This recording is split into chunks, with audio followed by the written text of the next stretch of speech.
Nation, it's me, Nalina Nice. I know I look really crazy. I actually got my hair re-bleached and I got a cut, so now it's like a little bit past my shoulders. I decided to do a kind of like get ready with me. Life has been a little crazy.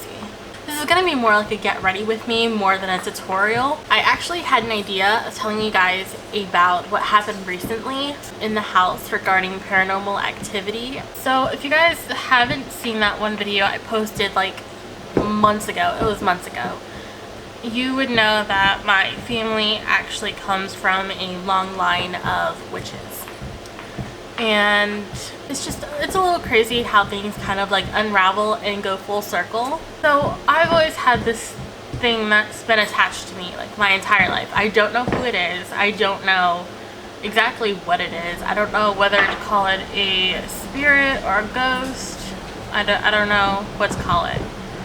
Ghosts, usually you can like see features of them, and spirits are more just kind of like an energy. So throughout my entire childhood, I've been able to see things, hear things. I don't consider myself a medium. However, I can see and hear and feel presence of the paranormal. Things recently got a little bit crazy. I'll share my sleep paralysis and astral projection stories with you at a later date. But right now, I just want to focus on what happened just recently. So, I had a girl over. I won't say her name, although I'm pretty sure you guys would know who it is if you guys followed me on like TikTok or whatever. But me and her knew each other since middle school, and I believe we met in gym class because I was always on the bench because I never wore the right kind of shoes for gym on purpose. I would always wear. So anyway, I don't know why she was on the bench as well, but I remember us like talking, and then she asked if we could be friends, and I was like, sure. You know, our relationship didn't stop like after middle school either. I visited her like maybe once or twice. I took pictures at her baby shower. I remember like in middle school I gave her my GameCube. Like, I don't know, I was very like, yeah, like a whole ass system. So we'd never ever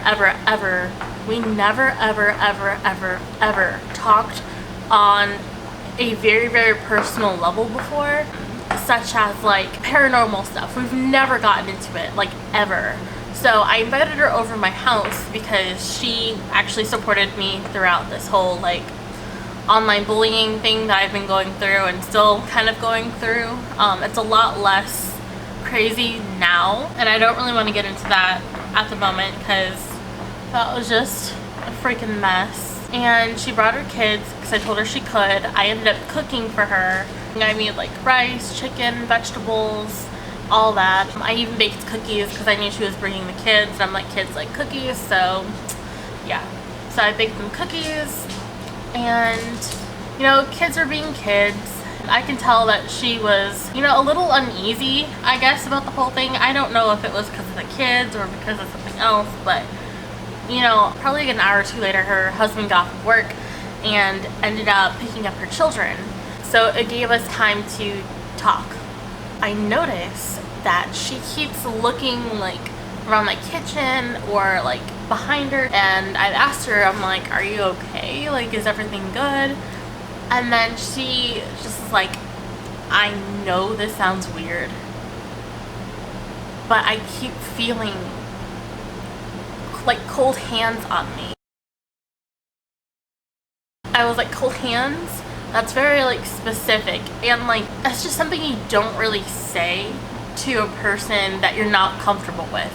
You know, I would not go to like a stranger's house or someone I don't know on a personal level and be like, I feel like there's cold hands on me. You know, so I got the vibe that she kind of, like, she trusted me enough to actually give me that kind of description. But I asked, hey, is everything good? And then she's like, yeah, I just feel like there's cold hands on me. No, nothing crazy. Yeah, I did not tell her the history of my house.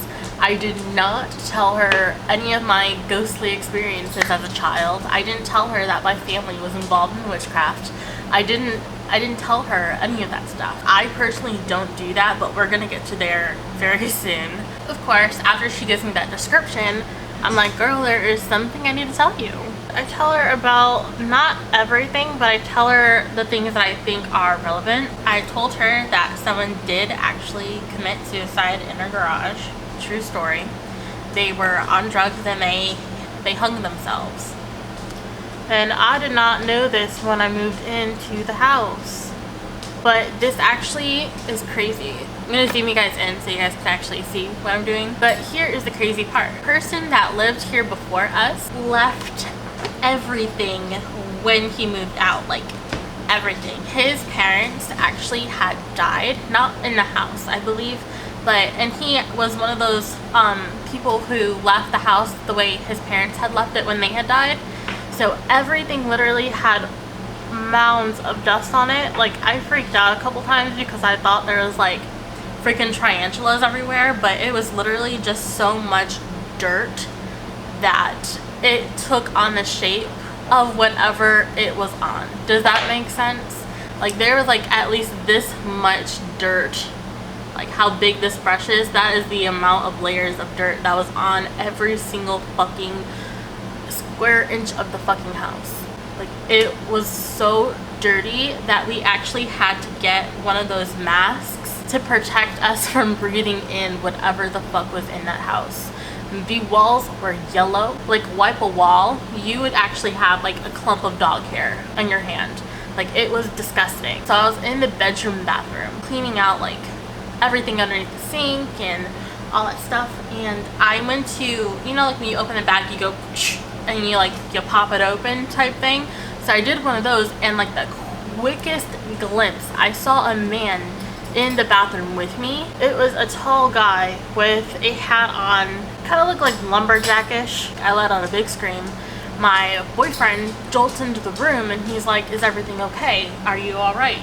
And I am not gonna be like, "Just saw a ghost, it's okay." No, I was like, I must have scared myself, I'm sorry, you know. And he went about his business. But I just thought that was so insane.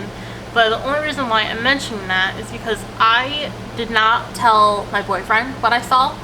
I didn't even tell her what I saw. She had asked me after, like, I told her like a guy killed himself in the garage, you know. Sorry I didn't tell you that before I invited you over, but you know, you don't tell people that stuff. She's like, "Just so you know, like, I see things too." And I'm like, "No way, you see things too?" And she was like, "There's a guy in here." And I'm like, "Shit." And you know, and she's talking and she's like, "Is he tall? Wearing a hat?" I'm like, "Girl, are you fucking with me?" Or not? Like, I didn't tell her. I did not tell her. I was like, "Girl, no way." And then he was like, "Yeah, he's here." And I'm like, "Bitch, what?" Like, I don't see him like around, but she does. And I'm like, "Is he choosing who sees him, who doesn't?" Like, I've only seen him one time in this house. I hear him though all the time in my fucking attic. He has either really heavy footsteps or he's wearing work boots in the attic, because it doesn't sound like normal like footsteps. It feels like someone is walking around with weighted shoes in my attic, and it's just like it paces back and forth. So it's nothing like crazy. It's just heavy ass fucking footsteps above us. It sounds like we are living in an apartment in New York, but we live in a house that is one floor with no stairs. So for hearing really heavy footsteps up above us, yeah, that's not normal. That's not normal. And she described him perfectly, and I was like, "Bitch, I believe you, because I saw the fucking same thing." And then she was like, "Is there a little girl in here too?" I'm like, "You see her? Let me tell you." So are you guys familiar with YouNow? It's like this broadcasting app that you use just to go live and talk about whatever. There was this guy in the chat and he was like, "There's someone behind you." And I only have one girl over my house, and she was actually right next to me and not behind me. And he was like, "I'm not even joking, guys. There's some girl behind you." And I look and there's nothing there. So I'm thinking like he's pulling my leg. I was like, "Yeah, there's a girl behind you. I'm not even joking. Why would I joke about this stuff?" I'm like, I've never heard a girl's voice in here. I've never seen a little girl. I'm not familiar with a little girl spirit or a female spirit in the house. But apparently there is one. Crazy how my guest picked up on her and a guy through an app picked up on her. And I've been living here for almost 3 years and I have not picked up on her. But I ended up telling her, I'm like, yeah, I've always seen things when I was younger. And she was like, yeah, me too. My mom is in it. Everyone else is in it. I'm like, girl, me and you have very similar pasts. And that's probably why they decided to touch you. I don't really know, but it's not normal for, it sounds so crazy to say, it's not normal for my ghost to touch my guests. But yeah, that was the first that anyone has ever came in my house and told me straight up, like, there's a girl and a man here, and described them perfectly to the T. So she described the girl as just kind of like the typical ghost. She said that she has long hair and wearing a white dress. And I said, like, I'm thinking that is like, I don't know, maybe when you die you just automatically get put in a white dress, because like everyone who sees ghosts say that they're in a white dress. But, you know, I believe her because she described the other one perfectly, so I don't think that she would lie about the little girl and what she was wearing. I've never seen her, never heard her. I don't know who she is, who she could be. I don't know. I tried to do a little bit of research on the house, but, you know, like, there's nothing to be found. Anyway, I have a couple theories of who this girl could be, but I'll get to that a little bit later. So here's what happens.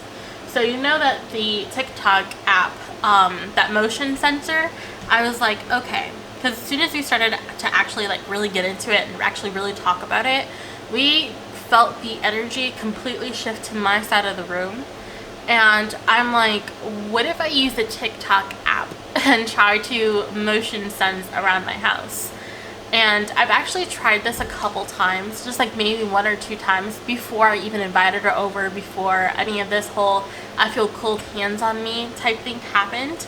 And I saw nothing. My house was completely clean, like nothing fishy, nothing lit up, nothing. Like, I even tried it over my camera and it didn't even, there was no motion from my camera, like, at all. Like, it didn't, I can't reiterate that enough. I can't say that enough. Nothing happened. So in the video, I'm like, there's nothing here, you know, like, I'm basically trying to comfort myself because I felt the energy rush by me. And it was as if something was right in front of me. And that is why in the video I'm only filming back and forth between this section, because I'm like, it has to be here somewhere, because I'm feeling it's like almost like a cloud. I don't really know how to explain feeling and energy, but it's like a mist, a cloud, and that is what I was feeling. I was feeling just heavier air than normal, than usual. It was wild because I did not think I was going to see anything. I didn't think I was going to actually get anything on camera. So that is why in the video I'm talking and I'm just like, listen, usually there's nothing here. The house is empty. Look, there's nothing there. And right when the 15-second mark was ending on the TikTok video, it shows itself. And it's right in front of me. After that, you can hear my friend in the back and she goes, oh, well, hi, you know. And I think that was just like a nervous response because we were not expecting to actually catch it on camera. We weren't expecting anything like that. Like, I just, you know, I was like, hey, everyone's using it to see ghosts and stuff, so let me try if there is actually something here. Well, I knew there was something there, but it's different when you actually see it on camera in its actual form. It is literally chilling. After that, after we saw it on video, I was like, okay, that's enough of that.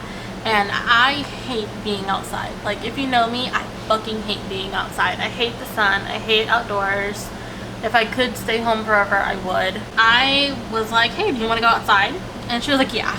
So we just really needed to get out of there. Me and her did not feel very good. We left and we were kind of like trembly, like weirded out, because I'm like, okay, me and you both felt the energy. Me and you both knew that it was right there. But actually seeing it in its form, that me and her never ever talked on that kind of level before, and something that crazy happened. And the first time of her ever coming to my house, I actually apologized for that being her first experience here. because like I said, a lot of people aren't very open to the paranormal. They're not very open-minded. They're not very conscious about the whole other worlds and realms that actually exist. And I know I sound insane to people who don't believe in this stuff, but it's totally fine. I'm willing to obviously take that risk and going on the internet and sharing my experience with you guys. But it's crazy that that was her first experience here. Back to who I think the girl could be. So I have experienced sleep paralysis twice in this house. One being, I think in August of 2019 was my first experience in the house.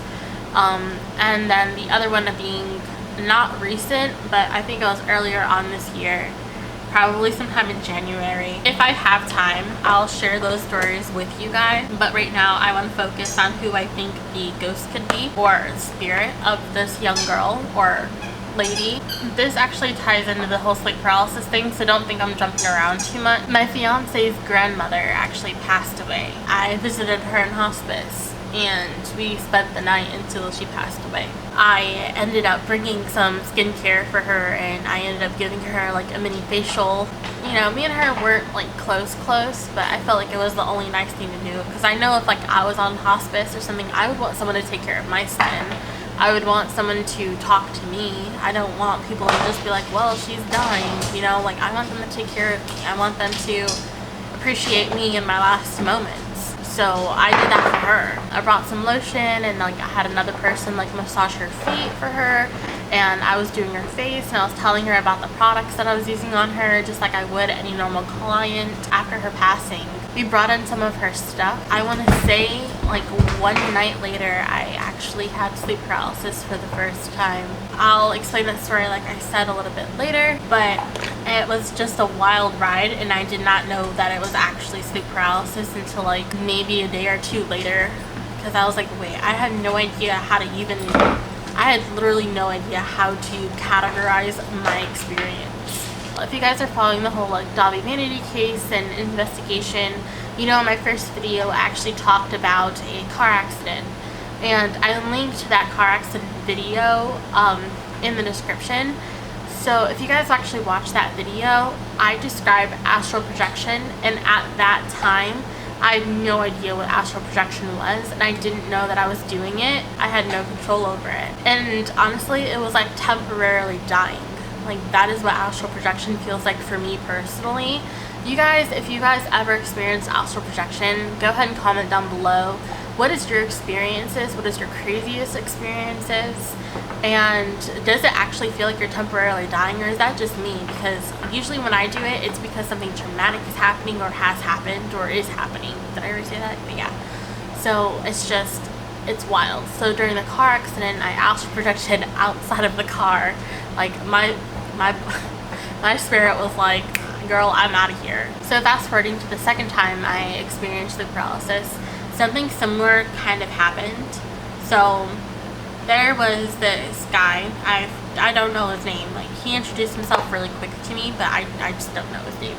But my fiance's mother was HR at one of the jobs that my fiance had. There was this guy who came in, who was my fiance's co-worker, came in the house, and you know, like our neighborhood is like very friendly like that. People just walk in your house and just make themselves at home. That's just how things work here. But so he comes in the house, and he's talking to her and asking for days off, because like I said, she's HR, so she's in control of all that stuff. It's like, my mother's very sick, she might have to be in hospice soon, I need some days off. She was like, that's terrible, my mother also just passed away in hospice. Yeah, I'll get you those days off, all that stuff. And so he's kind of like frazzled, as you know a normal person who loved his mother would be. He then looks at me. I'm over here just waiting to be served some food, and he's like, hi.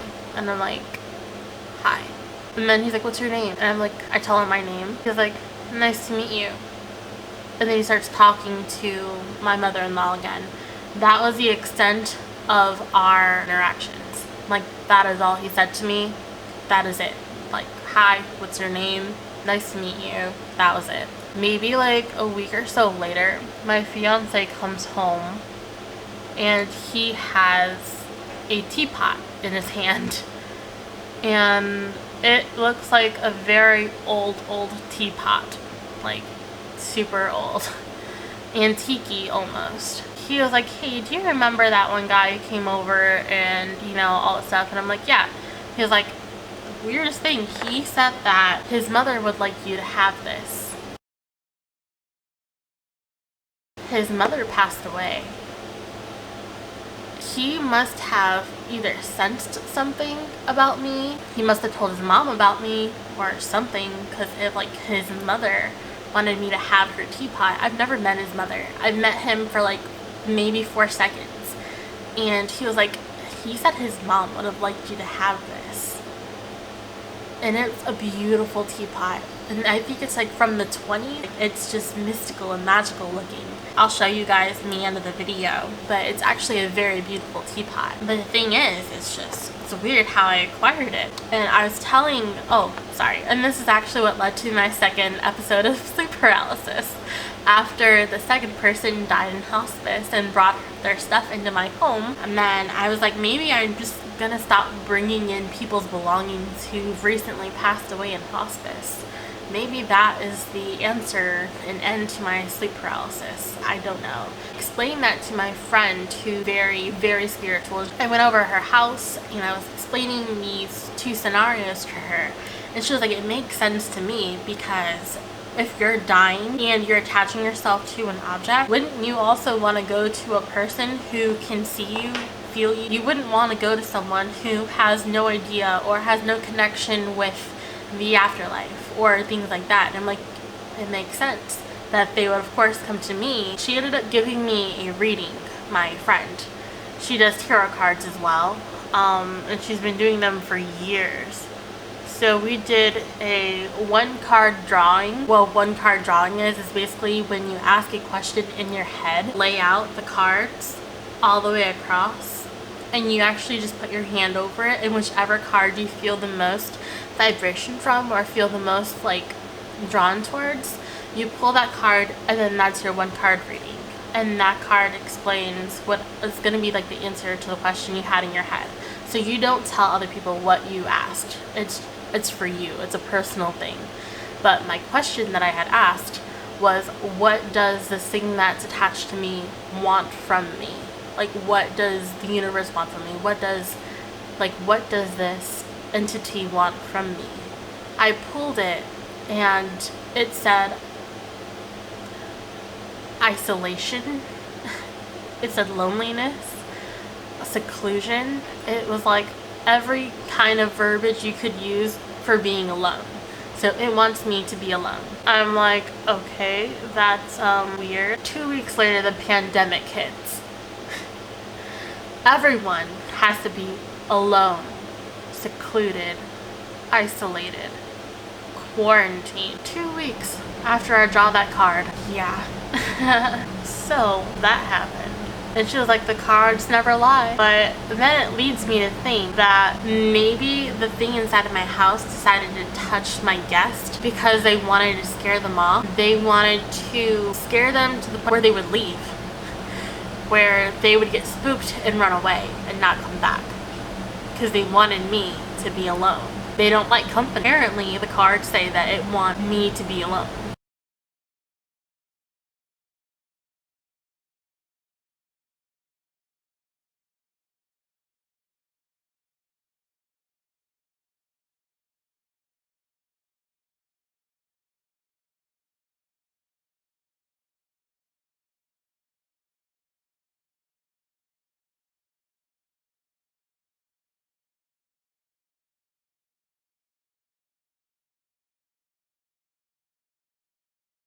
I said that to someone else who's also very spiritual, who's going to be a part of this story later in the story, but she was like, I really hope that's not the case. And I'm just like, girl, like, I don't know what else to think. Like, there's a lot of things that there's a lot of ways that this story could go, and it's just weird that it had to happen like that. Like, her first visit, she sees and feels the spirits. I couldn't even like an apology wouldn't even fix that. Like, sorry about that. Like, no. How can you apologize for something crazy like that happening? You just don't. You just can't. Whew, that was a hard swallow. I almost had a heart attack. Anyway, so my friend who was like, oh, I sure hope that's not the case. I had contacted her a day after this whole thing went down, and I was telling her about it, and I asked her if she had white sage, because that's exactly what it needed. And she was like, girl, yeah. And so I was like, can you please help me sage my house? I was like, would you like to sage my house with me? And she was like, yeah, girl, I'm down. So we ended up making a plan to sage my house. I anointed all of my windows with extra virgin olive oil. I ended up putting crosses on all of my doors, all of my windows. She brought 2 candles into the house, one black, one red. When she lit the candles, we actually used the candles' fire to light the sage. At one point, I ended up like double dipping in the candle, so I had like a bit of energy from each candle while I saged the house. But as soon as we lit the sage, my front door shut. I had opened up all of the windows. I had opened up my back door. A lot of people don't open up windows and don't open up doors. So when they sage, literally you're just, think of like a fly inside of a cup. If I kept a fly in this jar and I saged this or lit this on fire or something, obviously the fly would be buzzing around like crazy, right? So if I had a fly in here, this is just an example. If there's a fly in this jar, it obviously could not go anywhere. So if you're trying to sage out a bad spirit and your house is closed off, just think of it as a fly. You know, it wants to go and, you know, but it can't because it's trapped. You need to open up the windows, open up the doors so it has a way to exit. I even saged my boyfriend in his sleep. I was like, be gone, negative energy, be gone. Basically just telling the spirit that I was giving it an opportunity to cross over and I didn't want any negative energy in the house. I mentioned how I didn't really appreciate that it would touch guests, and I asked if it wouldn't do that anymore. I basically just talked to it very respectfully because I did not want to anger whatever was in the house at the time, and I was trying to be the utmost respectful towards it. I didn't want to sound disrespectful or come across it in a very negative way. So I wanted it to know that it, you know, this was a safe space, basically. And I'm really glad that I had someone in my life that wouldn't judge me and actually help me with the saging and actually had sage readily available for me. So I did thank her like a lot. So after saging, I did feel a little bit lighter. Thought was like actually kind of cool. When my friend had came in, her aura on the motion sensor was actually in black and white when she first visited. And then after saging ourselves, she was in full color.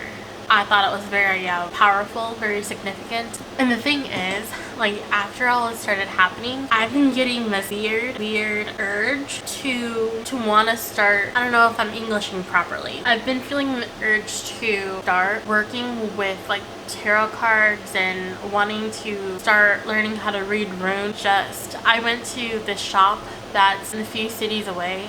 I went there and it's called Goddess Elite. And it has like a whole bunch of stones and chakra stuff. I ended up buying a couple 7-day candles to burn. I bought Palo Santo, I bought more sage, I bought dragon's blood, I bought like a whole bunch of things just to keep in the house for like protection purposes and energy purposes. As a child, before even knowing that my family was into all this stuff, before I even knew what like a true witch was, I would always be in the yard and I would be mixing together combinations of like grass and different kinds of leaves, and I would put water in there and I would just like mix it all up and I would claim they would be potions. I would always like, I was a weird child. I used to steal eggs out of my fridge and like crack them open into like, we had like this little playhouse thing outside at my grandparents' house. And I used to crack eggs into like the little holders, like real eggs. I used to crack them open, I used to stir them up, and I used to put like grass in there and like a whole bunch of like herbs, and I would mix them and I would make potions. I would also, like, in the house, I would mix together a whole bunch of like lotions, and I would take a spoon and actually scoop out some of the wax out of a candle. And I was a weirdo. It was as if it was bred into me that it was like my witchy side coming out almost. And I would add like fragrances, like perfumes and everything inside of the mixture to make it smell good. And I would give them to like my mom or like my sister, and I'd be like, here, it'll help you sleep. You know, like I was actually fucking like creating remedies and shit. And you know, like not all witches are like toe of a frog and, you know, a word of a, you know, like it's not, a lot of it isn't that crazy. A lot of it is just a mixture of herbs. So it's like herbal witches. They're called green witches. And I'm like, maybe that's what I am. I don't know. Like, I'm still on the path of self-discovery, and I don't know anymore. I'm at the point in my life where I'm like, too many things are connecting at one time, and it's making way too much sense to make sense, if that makes sense. So I'm just like, I don't know what the hell is happening in my life, but it took a turn really fast. Alright, I'm gonna actually go in with my L'Oreal eyeshadow and just see how this goes first. Don't want to go down a path that my ancestors went down, because, you know, it's not good. It's not good stuff. I was raised to believe that it was bad. I was raised to believe to stay away from all of this stuff. And now it's like literally calling out to me in so many ways. It's as if it was destiny for me to actually get to this point in life where I'm like, you know what, I'm going to start doing spells. I don't know. No, I'm not going to start doing spells or anything. I'm trying to make sense of everything that's happening. My family literally will not talk about it. They will not. They refuse to talk about what happens or what happened. Family always keeps so many secrets from me. It's like as if they want to like protect me from something, but I'm just like, they know. Like, I just recently visited my grandma. I just wish that, you know, one day she will trust me enough or be open with me and like tell me what really happened. I mean, I'm so curious right now, and I don't know, I kind of just want to know what happened, and she doesn't want to tell me. And I'm like, okay, like, and she's like, maybe one day. I'm just like, I feel like now is better than any time to actually tell me what's been happening, because I explained to her my situation in the house. I told her what happened with my friend and all this stuff, and she was like, it just looks like something's attached to your soul. And like, mind you, she is so Christian. She does not talk about ghosts. She does not talk about spirits. She's a person who literally rebukes everything. Like, she will get into a car and pray to God to avert any tragedies headed her way. Like, she is very, like, very, very, very Christian. And for her, like, ghost stories and all that stuff, she's not about it. She's like, no, we're not going to feed into it. We're not going to give it attention. That is all negative. She's just like, no, no, no, no, no. So in my mind, I've always thought that she either just didn't believe in it, or she didn't want to believe in it, or she was just avoiding everything. And it's true, she's avoiding a lot of things in her life, and I can sense that about her. And that every time I mention this, because I'm always trying to get information out of her about this stuff, because I'm like, listen, like, I literally see things, I hear things. And she's like, yeah, your aunt does too, you know. She's like, it's just, it runs in the family, and you just so happen to be the one to get the gift. And I'm just like, I want to learn more about this quote unquote gift. And she's like, no, stay away from it. I know that when things call your name, she's like telling me, she's like, when things call your name, just don't answer it.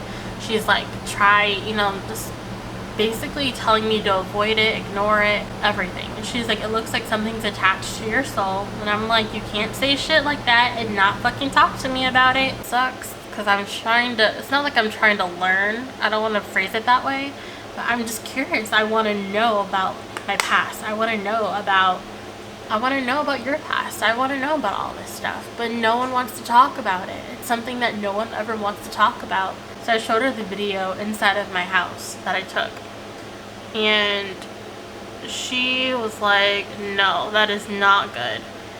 And she was like, for it to actually show itself on camera. As soon as she saw it, she started talking around her, and she was like, I'm not welcoming this into my house, and she was like, I rebuke whatever this is. And then she told me to delete TikTok.